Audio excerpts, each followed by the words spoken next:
old French folk songs. So not only would they hear these in France, but they're also fairly common in French-speaking parts of Quebec. The first one is like a child's tag game. It's all about a little ferret that runs around the forest, right? So you'll hear sort of the playful nature of it. It's really fun. The second tune is called the Laurel Grove. So imagine yourself just having that nature moment. You're there under a tree, maybe your phone's dead, no one can get a hold of you. It's great, right? And then the last movement is entitled King Dagobert. This is where we cannot make fun of the king because if we do, we'll get beheaded. So we put it in kind of a joking sort of a way where we all know what we're talking about, what we're not allowed to actually say it. So we kind of have to put it in a code song. So 3 movements, feel free to applaud wildly at the end of all 3. Ready? Here is the Furet, chorus of the king.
personally responsible for the 2 pieces of music in my life where I have had to count the hardest. Like, I still have slight PTSD about these 2 pieces of music.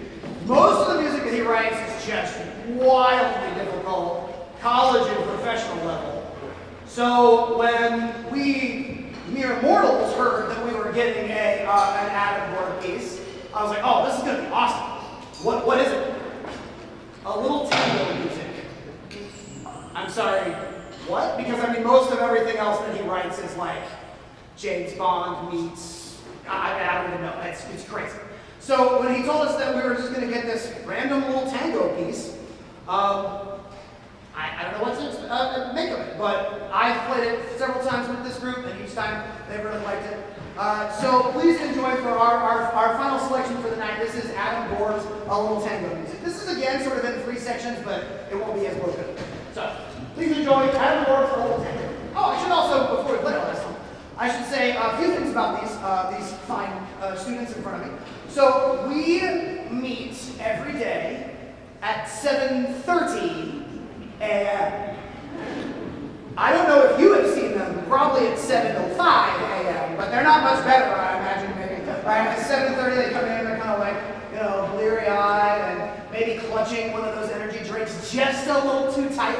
All right, but they come in and we do a lot of really great work together. It's a very, very enjoyable way to start my day. Sometimes we're very, like, just wildly inconsistent, right? Where it's like, so one time it's great, and then another time it just blows up, and it's like, oh my gosh, but that's so much fun. But this is a lot of our, you know, who ends up being in Symphonic Band is a lot of our, like our most talented freshmen that sometimes it's a bit of a shock from 8th grade band to this group. I know some of my front row has been experiencing that here lately. Like, you crazy bald person, what is this music you're giving me, right? So that's been kind of fun. Listening to them kind of complain, but it's been a good time. But they're really a great group, really a lot of fun to work with. I also want to introduce our band staff. We have Mr. Allen, Mrs. Bennett, Mr. Whitman, Mr. Hatcher is over there somewhere. Both Mr. Cattleblooms are over there. Give them a hand.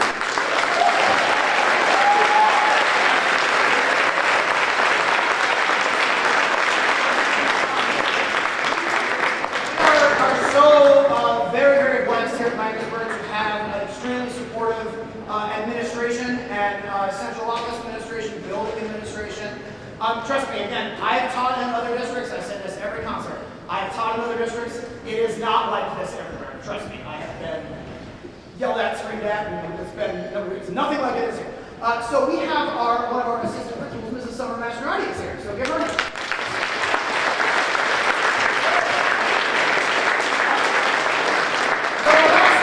Back, put your rose between your teeth. This is a little tango.